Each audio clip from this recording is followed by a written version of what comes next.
Hello, friends. It's Maria Murphy. I hope you are well.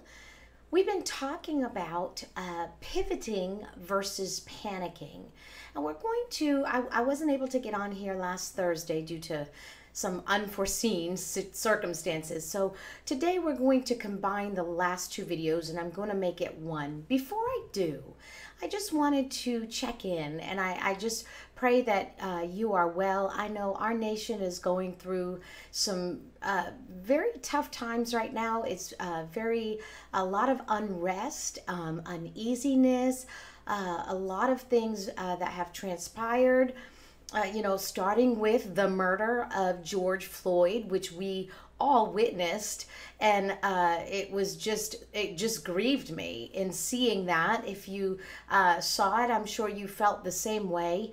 And just kind of wrapping our minds around that and trying to find out what our response should be. We want to respond, not react. When we respond, it's more effective.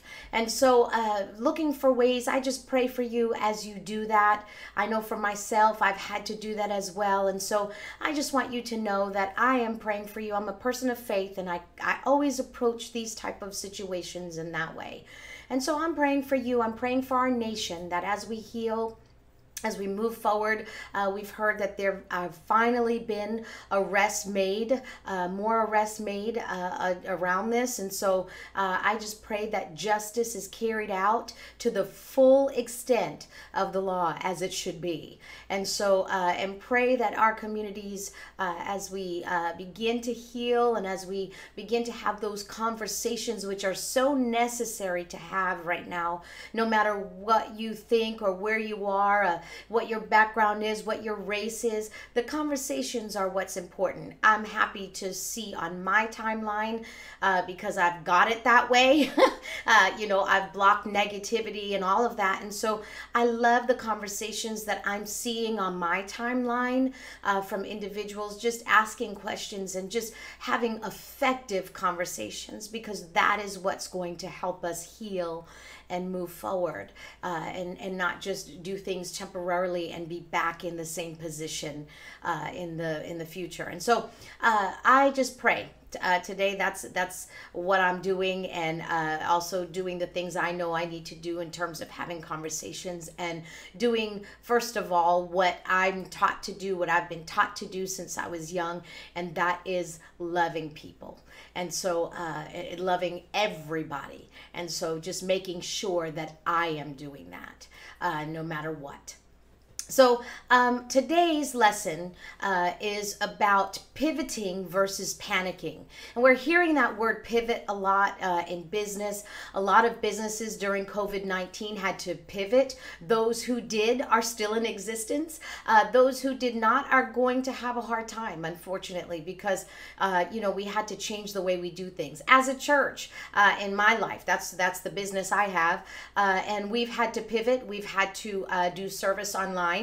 We were doing that for a number of years. We were streaming for a couple years, but it was secondary. So we had to ensure that we made the move and pivot to make sure that the quality of our streaming, that we up-leveled that we did the things, bought the necessary equipment and all of that to stay connected online, since we couldn't meet together as a church. And so now we are. And so, but again, we've had to pivot how we do that, how we do our social distancing in services and that kind of thing. So everyone is having to pivot. Mothers and fathers are having to be teachers, and teach their kids. And I know you're glad that's almost over. I know in some states it is over, but here in Mass, I think some schools go till the 17th of this month. And I know parents are counting down the days, and I don't blame you. I don't have any young kids, but I can just imagine.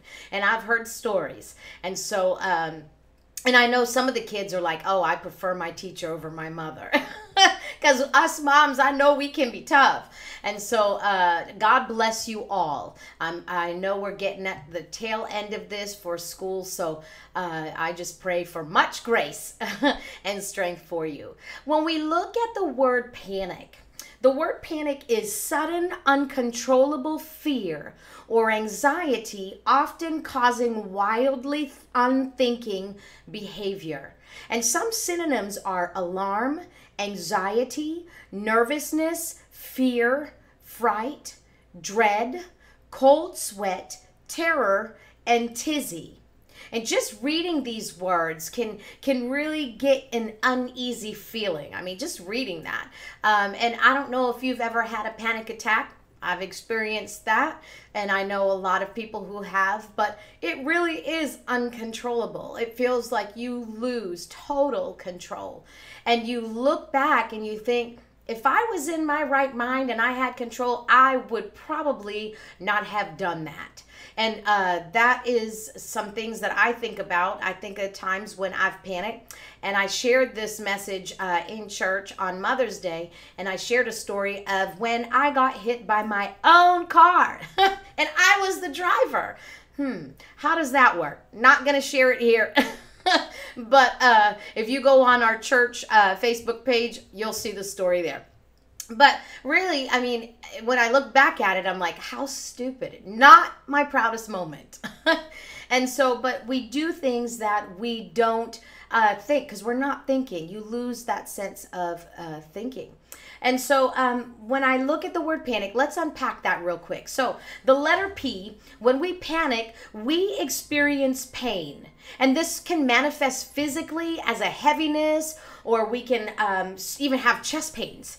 People present to the ED all the time with chest pains, and it's a panic thing.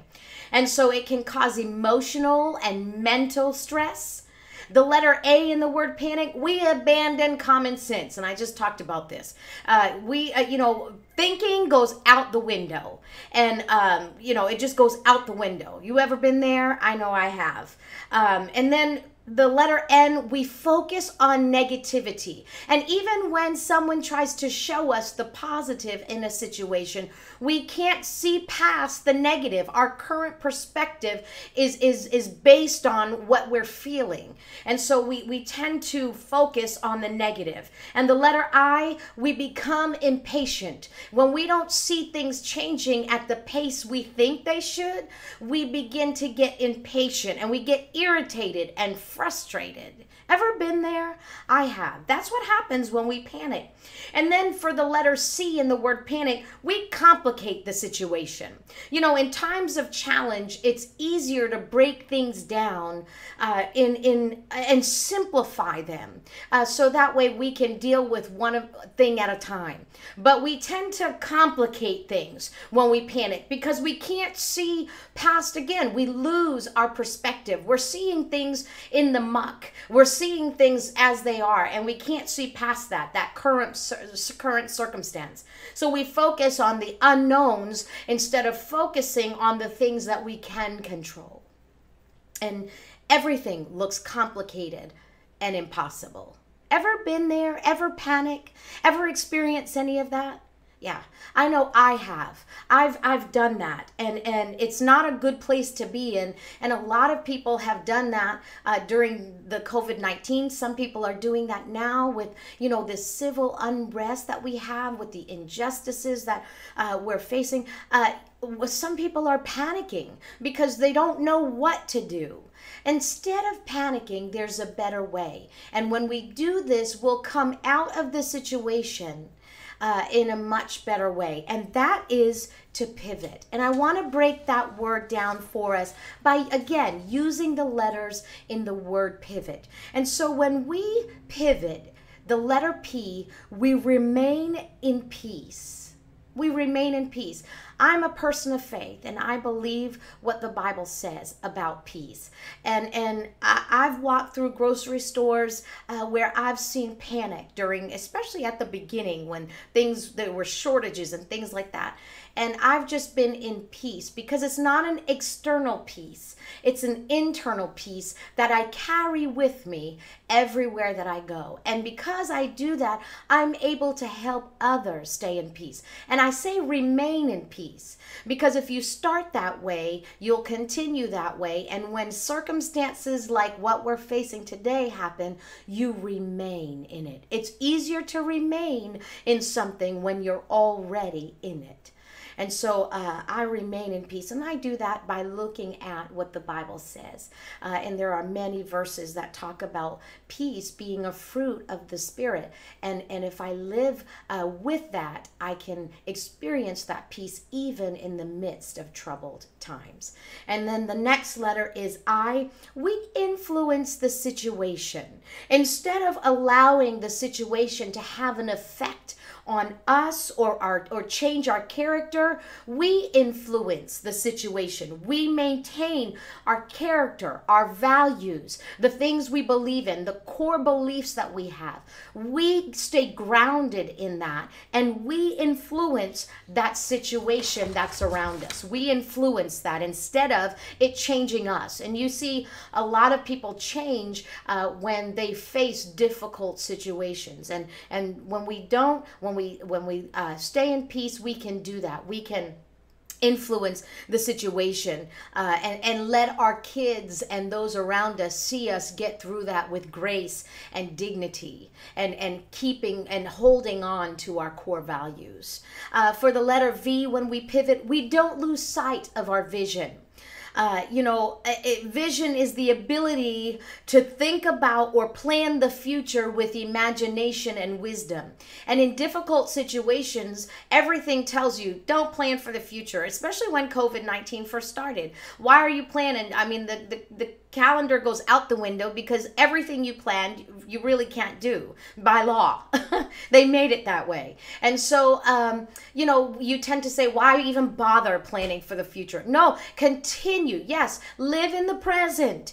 But you don't need to have that fear. Don't allow that fear to stop you from using your imagination and seeing your higher purpose and seeing you walk in that. And so don't get caught up in the moment and forget about tomorrow.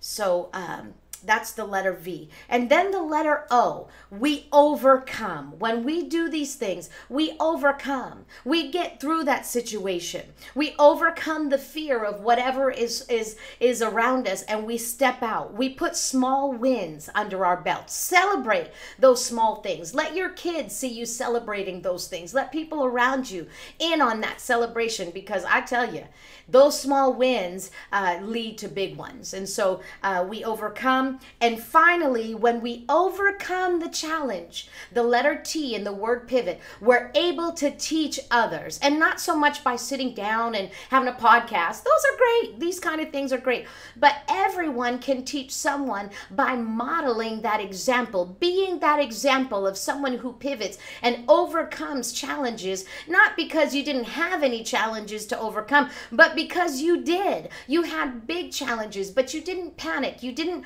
lose sight of your vision. You maintained your peace and during that, and then you overcame it.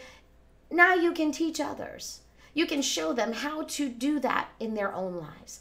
And so those are kind of some of the things that I got from this time that we're in with COVID-19, and then now even what we're going through, with the different things that we're seeing now in the last couple weeks. And so I hope this helped you. You can always go back and go through. I know I went through it quickly. I'm trying to keep these videos short, but we need to, instead of panic, we need to pivot, because you can overcome the challenges. Do you know that you have been sufficiently and abundantly resourced with everything you need to succeed in this life, and with everything you need to live on purpose, to live to your higher purpose? And that's what this is all about. I hope this helped you today. Again, you are in my prayers for those who are hurting, and for those who are trying to process and understand things that are taking place right now. For those who desire to have conversations but don't know how to start, my prayers are with you for wisdom, for guidance, for strength, and for peace. Love you all. See you soon.